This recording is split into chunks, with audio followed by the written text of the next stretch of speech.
敘事，即係話咧將啲事寫低咁樣。咁啊，同我哋平時即係話睇報紙咧敘事文好相似嘅。咁啊，當然啦，記者寫嗰啲咧一點一滴嗰啲咧，佢未必寫得咁仔細，但係寫聖經嗰啲咧，應該要寫都已經寫低晒㗎啦。咁所以咧，當我哋睇敘事文嗰陣時候咧，你就可以當佢好似睇新聞咁樣。咁如果你心水清嘅話咧，你就發現嗰件事嘅真與假啦，同埋佢來龍去脈。咁所以咧，一陣間我讀呢段聖經俾大家聽嗰陣時候咧，希望大家你就當聽古仔咁樣，係啦。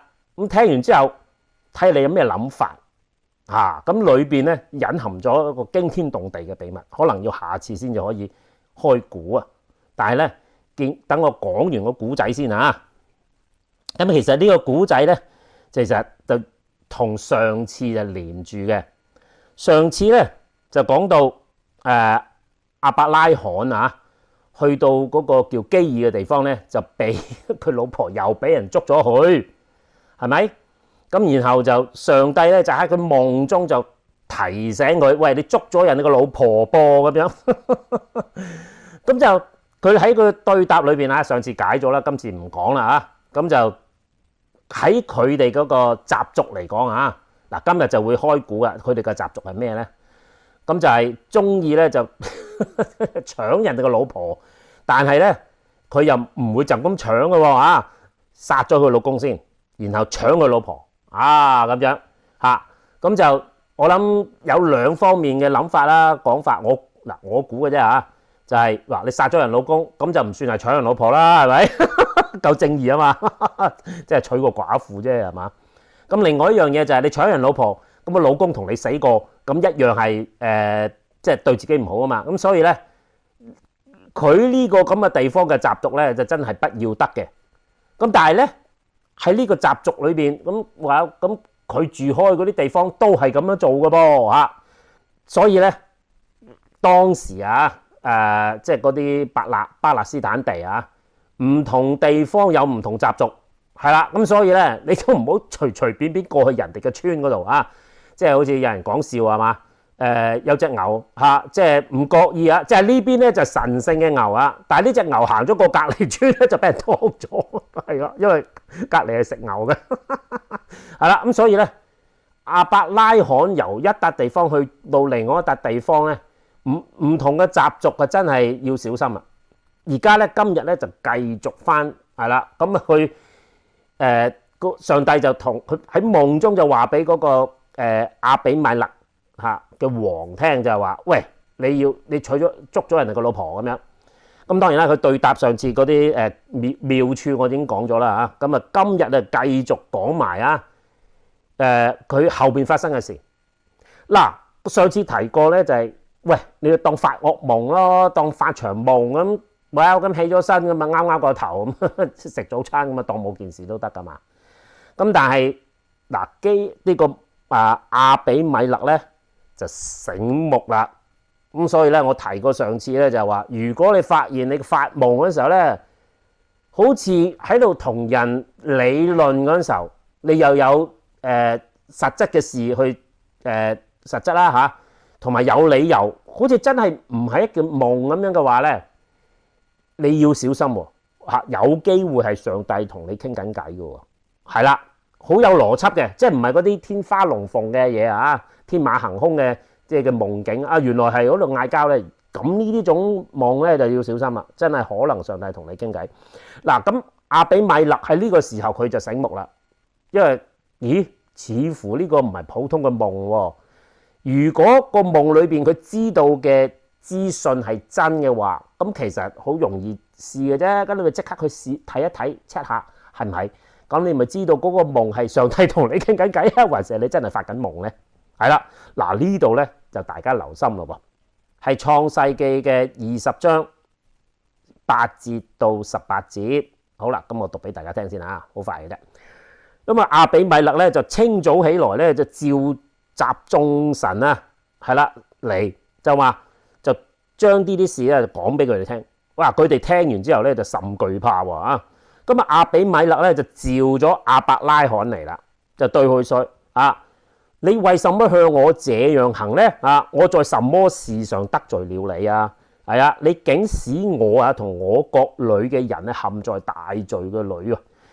你向我行不當嘅事了。亞比米勒咧又對亞伯拉罕說啦：你見了什麼才做這事呢？咁樣咁啊，亞伯拉罕就講啦：我以為咧這地方嘅人啊總不怕上帝喎，以為我妻子嘅緣故咧殺我係啦。況且啊，她實在係我嘅妹子，她是我同父異母啊，後來作了我妻子。當上帝啊叫我離開父家啊，漂流在外嘅時候，我就對佢講啦：我哋無論走到什麼地方啊，你可以對人說啊，佢係我哥哥，這就是你待我嘅恩典了。咁就亞比米勒咧就把牛羊啊僕婢咧就賜給亞伯拉罕，又把佢嘅妻子莎拉咧就歸還他嚇。亞比米勒又講啦：看啊，我的嘅地方咧都在你面前，你可以隨意居住。又對莎拉說：我給你哥哥1000銀子啊，作為你在合家人面前遮醜的啊，你就在眾人面前就沒有不是了。咁啊，亞伯拉罕就禱告上帝，上帝就醫好了亞比米勒和他嘅妻子並他嘅眾女僕，他們就便能生育啊。因耶和華為亞伯拉罕嘅妻子撒拉嘅緣故，已經使亞比米勒家中的婦人不能生育。好啦，咁啊故事就去到呢度咧，就即係由上次夾埋呢個咧，就係一個完整嘅故事嚟啊！嗱，咁啊頭先你都睇到啦，亞伯拉罕嗱，即係我估佢哋殺人老公娶人老婆呢個係佢嘅習俗咧，亞伯拉罕已經講咗啦嚇，咁所以咧呢個都唔係我嘅猜測，係亞伯拉罕自己講嘅啊，或者調翻轉頭啊，我睇咗呢句，我先知原來佢哋嗰陣時啊喺嗰個巴勒斯坦地啲人係咁樣。嗱，咁你其實呢啲咁嘅習俗咧，你今日咧勉勉強強你都睇到佢嘅影子嘅喎。如果你留心近排咪有啲即係有個唔知係實習嘅醫生啊，就俾咗一班啲強暴嘅人咧，就即係殺咗啊嘛。咁即係其實當時嘅人咧，即係對唔係當時係而家，即係我用當時嚟做啊，即係即係講翻呢件事咧，就係當時嘅人就係真係用強暴嘅，係啦，即係有武力嘅人咧，就即係當然啦，女人通常嗰啲體弱啊，即係唔夠啲男人打噶嘛，咁所以咧啲女人就俾人就係咁樣捉咗去啦，就好似莎拉咁樣。咁其實如果你今日仲另外一種族群，你都發現咧，就佢哋時時遮住個面嘅。嗱呢個其實間接上反映咗呢種習俗嘅咧，就係哇，因為嗰啲人啊見到女人就會捉噶嘛，咁所以咧佢就遮住塊面，等佢人見唔到，咁就安全啲啦。咁就變成慢慢就變成一種習俗。咁所以咧，上次我提過呢種咁嘅習俗咧，就冇得講對錯嘅啊，因為你成個族群都係咁樣嘅時候，你就冇話啱與唔啱啦。但係啊，上次上帝同亞比米勒嘅傾談裏邊，我哋知道咗一件事咧，就係雖然亞比米勒係唔知道莎拉就係人哋嘅老婆，但係上帝就話係我知道你嘅心中正直，但係佢冇話到佢嘅手係乾淨嘅喎，係啦，咁所以咧，我哋就知道其實佢哋呢種習俗咧，其實就唔係好道德嘅，係啦，嗱，咁但係咧喺當時嘅社會咧，佢哋係咁樣嘅時候，當時亞比米勒呢個王咧都覺得自己做得啱嘅噃，所以咧就提出一個重點咧，就係話平時我哋覺得好自然嘅事咧，都喺上帝眼中都唔一定係對嘅事，但係今次咧，上帝就因為要救呢班人教埋呢個亞比米勒就特登叫亞伯拉罕去整咗件咁嘅事之後，然後等亞比米勒知道，原來咁樣呢個係唔啱嘅，後來佢就改變咗過嚟啦。係啦，咁所以咧呢個係一個成個民族嘅歷史咧，就咁樣改咗過嚟啦。咁如果你留心即係我記得以前香港咧啲人咧好中意隨地吐痰嘅，係啦，仲有埋個叫痰筒喺嗰啲台附近嘅，等容易啲。咁後來就因為有咗肺癆啲人發現原來好容易咁樣傳染之後咧，以後香港啲人咧就學識唔再隨地吐痰啦。係啦，嗱，咁呢種習俗咧就因為呢件咁嘅事之後咧就變得更好啦。係啦，咁所以咧喺當時就已經即係學咗一會就係點樣叫衞生乜嘢為之衞生係啦。好啦，咁呢度咧同一時間喺呢度都發生緊。好啦，咁而家又係好快咁同大家行一行呢條經文好似讀新聞咁樣，睇下大家睇唔睇得出背後仲有啲玄機，可能大家冇留意嘅噃好啦，頭先講過亞比米勒好醒目，佢知道呢個夢唔係尋常，佢即刻話俾佢啲大臣聽睇一睇。哇！咁啲大臣一聽到就梗係驚啦，係嘛？咁從長計議，可能都未必係亞比米勒醒目，可能都係啲眾神醒目。喂，唔係咯，嗰個未必係噩夢喎，不如查一查係咪真係亞伯拉罕嘅女人呢？咁樣咁真係佢召咗亞伯拉罕嚟，真係佢老婆。嗱，如果係咁嘅時候，你都唔使問阿貴啦，嗰個唔係噩夢，嗰個係上帝同你講嘢。嗱，即係提一提大家真係千叮萬囑。如果你有啲咁嘅夢咧，check 一 check 無妨係咪？係嘅話，咁你就要小心咯喎。好啦，咁然後咧亞比米勒咧又問多咗一個好特別嘅問題喎。佢問咗咩啊？究竟你見到啲咩先至咁樣對付我？係啦，咁樣係啦。咁亞伯拉罕就將一大堆理由咧講出嚟啦。咁佢一早講咗，哇！你班友睇落去你都唔怕上帝嘅哇！即係雖然我唔係評論未信主嘅人。咁但係其實咧，未信主嘅人咧，其實心裏邊咧覺得天上邊係有個即係主宰睇住嘅即係話天有眼啊嘛，係咪雖然你未有即係未必認識呢個上帝或者呢個主耶穌基督但係唔重要因為咧，如果連個天有眼佢都係唔信嘅哇！即係好似亞伯拉罕咁講，你哋總不怕上帝係啦嗱，不怕上帝嘅人咧就。真係天不怕就地不怕，有幾盡就可以做幾盡嘅咯即係基本上咧做人係冇底線嘅。呢種人咧可以殺咗個老公搶人老婆，當冇件事噶所以咧呢句說話真係要即係可圈可點係啦。咁之後咧佢就講出個真相啦，原來莎拉真係佢嘅同父異母嘅係啦。咁所以咧後來就做咗佢妻子。當時嘅習俗咧，就即係近親通婚咧，就十分即係當然嘅嗰個習俗。咁當然近代我哋就唔會咁樣做啦。但係我哋唔可以用今日嘅道德標準去評論以前噶嘛，因為以前嘅人係咁噶。你留心亞伯拉罕講呢番説話嗰陣時候咧，你有冇留心就係其實亞伯拉罕想講俾人聽，我冇講大話，係啦。佢係講真話嘅，係啦，咁所以咧，其實喺當時嘅亞伯拉罕嘅話，佢已經去到神人階段係嘛？佢已經係一個好有道德嘅人，係啦。佢成日話俾你聽，我冇講大話，但係佢亦都冇將真正嘅現實咧就講出嚟，係啦，因為要保住條命，所以喺一啲有道德嘅人喺一啲好困難嘅環境下咁你都要俾多少少寬容佢真係唔講得喎，講咗分分鐘鋸頭嘅喎，係啦。咁所以咧喺呢個情況下，我哋都可以俾亞伯拉罕一個算啦，放過去啦。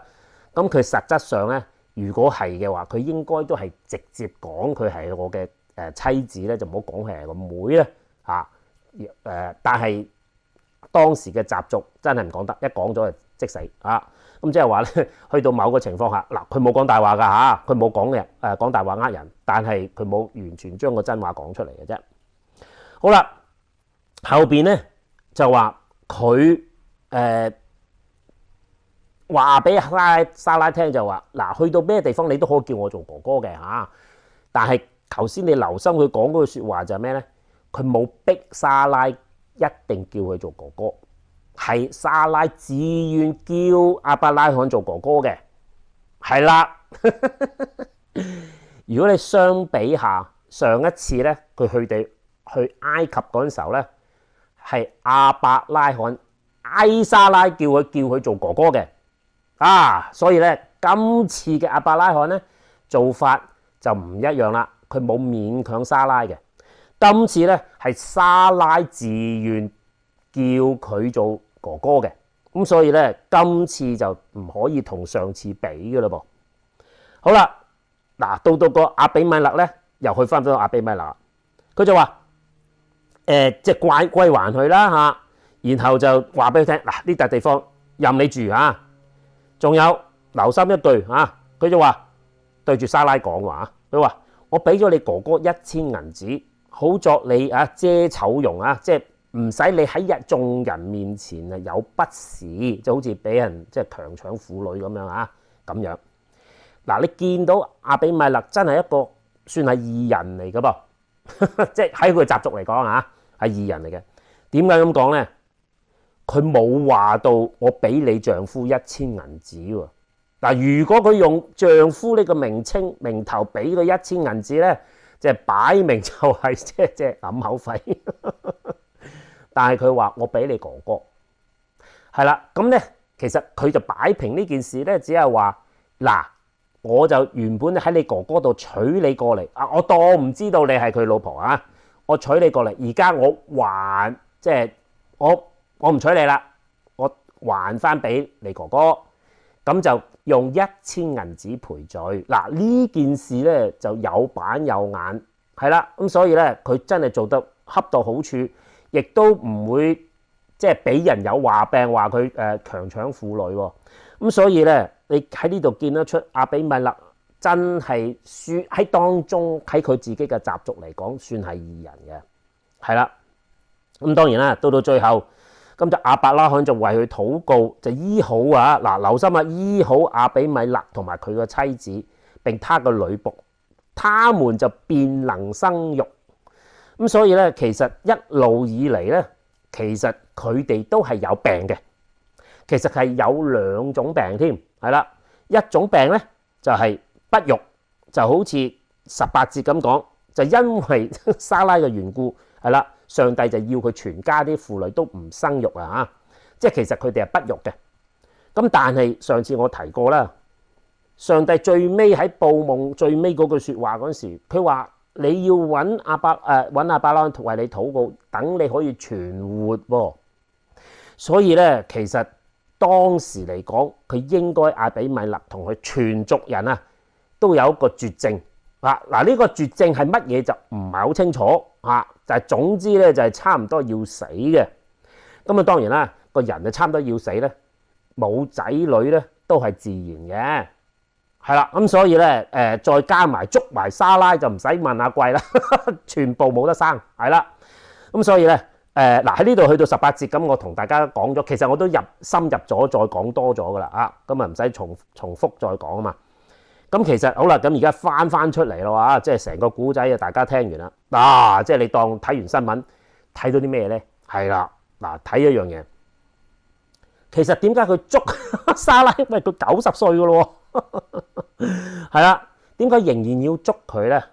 嗱，應該咧我冇估計錯咧，就係其實佢哋全族人都係不育嘅，冇仔冇後裔就同亞伯拉罕係啦。個情況一樣，因為咧你諗清楚當時嘅情況如果佢哋冇仔女嘅話咧，佢基本上全族人唔使覺得即係40-50年呢個族就消失噶啦，係啦，就正如我聽聞啫咁而家可能有變化啦，就好似日本啊，佢哋老人家特別多嘅，後生仔係少嘅，即係間接上即係話佢每隔10年咧，佢基本上全國人口就會減少，佢會去到一個地步就係再冇日本人係啦，即係如果佢哋即係個生育率啊唔夠2.1係啦。兩個即係一對夫婦，起碼要生2.1個細路，先至可以平衡翻嗰個population 啊，係啦，人口啊。如果佢生少過2點幾咧，就冇噶啦，慢慢縮下就冇晒啦，係啦。咁所以咧喺阿比米勒呢個國嚟講，佢哋生唔到仔係基本上滅國噶噃，係啦。咁所以咧喺呢度佢哋個好大嘅問題就係生唔到啊。咁而同亞伯拉罕一樣，所以咧佢哋冇辦法咁要捉女人咯。見到你生到嘅，嚟係啦，捉你嚟係啦。咁所以咧呢度係佢哋其中一個比較大嘅挑戰嚟嘅。咁另外咧就係再做個對比啦，你睇亞比米勒呢個族同埋所多瑪嗰個族係有分別嘅。係啦，咁頭先講過亞比米勒就係、都有情有義喎，即係話知道即係搶咗佢老婆唔啱，就回翻即係阿莎拉翻去，仲要賠埋金添，係啦。咁所以你見呢個亞比米勒都係有規有矩嘅人嚟嘅。咁但係所多瑪嗰班友咧就唔係啦，即係唔論你係邊個，見到就捉，係啦。咁所以咧。嗰啲人係抵死，亞比米勒好似都唔算係抵死嗰類人，係嘛？咁所以咧喺呢度可以等我哋睇得出啊，點解上帝要亞伯拉罕去到呢個族群，要去帶祝福俾呢個亞比米勒咯喎？咁就頭先再講咧，就係亞比米勒呢件事同以前嗰個法老真係唔一樣咁以前就係亞伯拉罕就莎拉，喂，你叫我做阿哥啦，保住我條命。今次咧佢就冇莎拉，而係莎拉自願嘅。咁所以咧你亦都可以見得出亞伯拉罕嘅即係層次已經高咗啦，即係佢都知道上帝會保住佢啦。咁再加埋就係亞比米勒就同亞伯拉罕嘅比較咧，就係亞比米勒咧就從上帝口中就知道，即係心中正直，但係咧手腳唔乾淨。但係佢手腳唔乾淨，佢唔知噶噃，係啦。咁亞伯拉罕咧就係心中正直，手又乾淨，叫做心正手潔，係啦。咁所以咧你見得出咧就係，上帝係揾亞伯拉罕去救呢個國家噶喎，係啦，呢個亞比米勒。咁所以咧，我想其實呢個故事咧，睇落去同以前講嘅嘢好似冇乜大關係。其實你留心一個好重點嘅，係啦，就係咧18章嗰時我咪提過，就話上帝咧就係要亞伯拉罕變成一個強大嘅國地上嘅萬國都要因為佢得福，係啦。我眷顧他，因為咧佢會吩咐佢嘅眾子和佢自己嘅眷屬遵守我嘅道，係咩道咧？秉公行義使我所應許亞伯拉罕嘅話都要成就。咁其實呢件小故事咧係去引證翻上帝咧就話萬國都必因他得福。係啦，咁所以其實間接上上帝係祝福咗亞比米勒，但係佢個經歷咧就係唔清唔楚，佢都唔知自己嘅即係手腳唔乾淨佢全族人都咁做嘅，冇人話得我就捉咗人哋個老婆，後來就報夢先知，原來捉咗人老婆咁樣係唔啱嘅，然後就賠罪啦。到亞伯拉罕為佢禱告，佢全族人先健康翻，再生，仲有埋生育添。咁所以亞伯拉罕以前咧就降災俾法老嘅，而家咧佢就帶祝福俾我哋身邊嘅人。留心一樣嘢，我哋其實我哋好多我哋平時嘅習慣習俗都可能唔係好道德噶噃。well， 個個都咁做，我唔知喎。但係咧呢種習俗咧，其實引申出嚟，其實好可能係因為呢樣嘢令到佢哋有嗰種即係病啊嚇，除咗唔生育嘅病，仲可能會死嘅病啊，絕症啊。但唔知啊，聖經冇講。咁所以咧，其實我哋一路都可能有一啲問題困擾緊我哋嘅身體嘅，但係我哋唔知道原來同我哋一啲壞習慣有關喎。但係冇人救到我哋㗎，我哋點會知道嗰種習慣係會令到我哋生病嘅咧？嗱，上帝要祝福呢班人，就係揾一個神人先知啊，嚟到佢個當中提醒佢，仲有佢哋中間唔係就咁賜福咧啊！我為你賜福，咁你就冇事喎？唔係，原來中間仲發生緊一啲好嚴重嘅事件添啊，分分鐘打大交㗎喎。但係喺呢啲好似唔係好開心嘅事裏邊，背後啊，原來係一個大嘅祝福，等我哋知道，哇！呢個係壞習慣，我哋要改，令到我哋身體健康啊。係啦，咁所以咧，上帝嘅祝福咧，唔係齋噏嘅，唔係就咁噏咗就算噶。你要經歷，要同上帝一齊經歷呢啲慘痛嘅經歷。嗱，雖然啊喺亞比米勒，如果你喺亞比米勒嚟講，算唔算係慘痛咧？係都算慘痛，不過好大嘅祝福喎，到最後係嘛？病醫翻好，仲有埋子孫添。對亞伯拉罕嚟講，佢亦都好似當災係嘛？但係佢亦都祝福咗人喎。啊！呢啲就係我哋今日基督徒嘅寫照啦。嗱，重大秘密喺邊度呢？究竟佢哋兩個啊，一個亞比米勒，一個亞伯拉罕，佢哋點知道上帝係咁樣祝福亞比米勒嘅呢？嗱，翻去問翻自己啊！我哋今日係做基督徒嘅，你又點知道上帝要你去祝福其他人，或者你要俾人祝福呢？可能經歷一啲好慘痛嘅經歷㗎噃。嗱，呢個故事裏邊仲有深含咗另外一層次嘅秘密，下次再講。好，下次再見。願主祝福，拜拜。